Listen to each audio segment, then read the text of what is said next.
Good morning everyone, my name is Zulfanur Taufikoh, NPM 0923014381. Today, we learn about Numberhead Together, a fun and effective cooperative learning strategy. In group work, sometimes not everyone participates, but with NHG, everyone gets involved. Let's dive in and explore its definition, purpose, steps, advantage, and disadvantage. Let's get started. So first is definition. Numberhead Together involves students in group work, where each member is given a number and a different part of the task. NHT emphasizes collaboration between group members so that all students actively participate. Nah, jadi dalam model ini siswa belajar dalam kelompok kecil dan setiap anggota kelompok diberi nomor yang berbeda-beda. Nah, setiap anggota juga bertanggung jawab terhadap tugas kelompok berdasarkan nomor mereka. Tujuannya agar semua siswa dalam kelompok ikut aktif, berpikir, berdiskusi, dan saling berbagi pengetahuan. Jadi tidak ada siswa yang hanya diam saja, semuanya harus siap berkontribusi. Next is purpose, to provide each student with an equal opportunity to contribute to the team success. It motivates students to learn, ensure individual accountability, foster social interaction, and help achieve learning objective by distributing responsibility among all group members. Nah, tujuan dari model NHT ini adalah memberikan kesempatan yang sama kepada setiap siswa untuk berkontribusi terhadap keberhasilan timnya. Model ini juga memotivasi siswa untuk belajar, memastikan tanggung jawab individu, mempererat interaksi sosial, dan membantu tercapainya tujuan pembelajaran melalui pembagian tanggung jawab yang merata di antara seluruh anggota kelompok. So, next is steps. Students are divided into groups, and each student in the group is assigned a number. And the next is the teacher gives a task that is done jointly by each group, and the group discuss the task, agrees on the correct answer, and ensure that each member understand and is able to explain the result of the discussion. And the teacher randomly calls one of the numbers. Students with that number report and explain the results of their group work. And other students respond, and the teacher continues by calling another number. And the last is the teacher closes the lesson by making a conclusion of the material that has been learned. Jadi, siswa dibagi ke dalam kelompok, dan setiap siswa dalam kelompok diberi nomor. Lalu guru memberikan tugas yang harus dikerjakan secara bersama-sama oleh setiap kelompok. Kelompok mendiskusikan tugas tersebut dan menyepakati jawaban yang benar dan memastikan setiap anggota memahami serta mampu menjelaskan hasil diskusi. Lalu guru secara acak memanggil salah satu nomor, siswa dengan nomor tersebut harus menjelaskan hasil kerja kelompoknya. Lalu siswa lain memberikan tanggapan dan guru melanjutkan dengan memanggil nomor lain. Di akhir, guru menutup pembelajaran dengan membuat kesimpulan dari materi yang telah dipelajari. The teacher opens the lesson by explaining the material about descriptive text, definition, purpose, and characteristic. Yang pertama yaitu guru membuka pelajaran dengan menjelaskan materi tentang descriptive text, seperti pengertian, tujuan, dan ciri-cirinya. The teacher divides the students into two groups, and one group consists of 4 students. Jadi, guru membagi siswa menjadi 2 kelompok. Satu kelompok berisi 4 murid.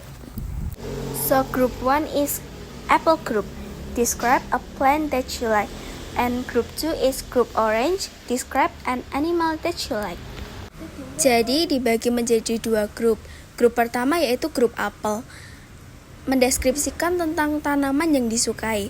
Nah, yang grup kedua yaitu grup orange, mendeskripsikan tentang binatang yang mereka sukai. So next is each group discuss according to their assigned topic. Every group member must actively participate and understand the result of the discussion. Lalu setiap kelompok berdiskusi sesuai dengan tugas masing-masing. Semua anggota kelompok harus aktif dan memahami hasil diskusi. And the teacher reminds students that everyone must be ready because a random student will be chosen to present. Dan guru mengingatkan bahwa setiap siswa harus siap karena akan ada pemanggilan siswa secara acak untuk presentasi. The teacher calls a random number and the select student comes to the front to explain their group discussion. Jadi, guru memanggil nomor siswa secara acak. Lalu siswa yang terpilih maju ke depan untuk menjelaskan hasil diskusi kelompoknya. And the student present the result of the discussion in front of the class. Lalu siswa mempresentasikan hasil diskusi di depan kelas. The teacher gives feedback and clarifies if there are mistakes in the student's explanation. Setelah para murid selesai maju ke depan, lalu guru memberikan umpan balik dan klarifikasi jika ada hal yang kurang tepat dalam presentasi siswa. And the last is the teacher summarize the descriptive text material based on the activities that have been done. And the teacher close the lesson and give students a chance to ask questions. Nah, lalu guru memberikan kesimpulan tentang materi descriptive text berdasarkan kegiatan yang telah dilakukan.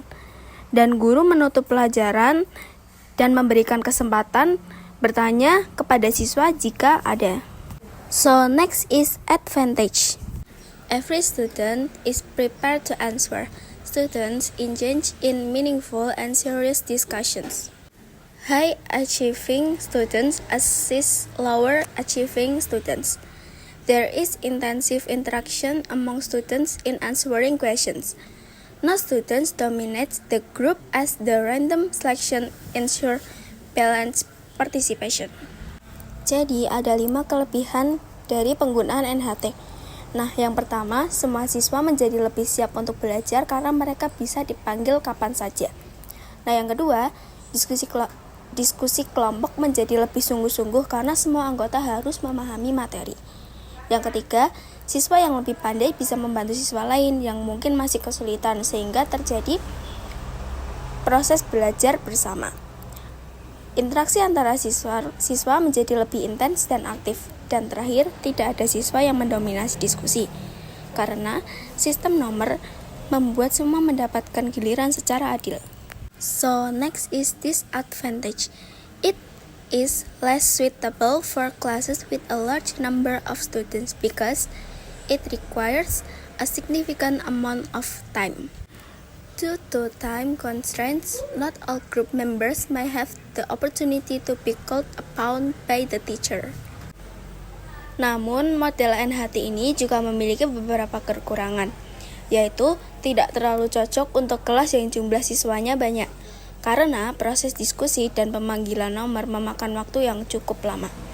Nah, yang kedua, karena keterbatasan waktu. Tidak semua siswa mungkin akan mendapatkan kesempatan untuk tampil atau menjelaskan hasil diskusinya. So, the last is conclusion. Number head together is an effective cooperative learning strategy that promotes active participation, responsibility, and peer teaching among students. Despite its limitation in large classes, it enhances social interaction and ensures that each student is prepared and accountable for their group success. Sebagai penutup, number heads together adalah salah satu strategi pembelajaran kooperatif yang efektif untuk meningkatkan keaktifan, rasa tanggung jawab, dan interaksi sosial antar siswa. Meskipun penerapannya sedikit, terkendala jika jumlah siswa terlalu banyak. Secara umum, NHT mampu membuat siswa lebih siap, lebih aktif, dan lebih terlibat dalam proses pembelajaran. That concludes our discussion on number head together. We've explored its definition, purpose, steps, as well as its advantage and disadvantage. NHT is a powerful cooperative learning strategy that encourages active participation and responsibility among all students. So thank you for watching this video. I hope the explanation was clear and helpful for your understanding. If you have any question or two, feel free to leave a comment. See you in the next video and stay motivated in your learning journey.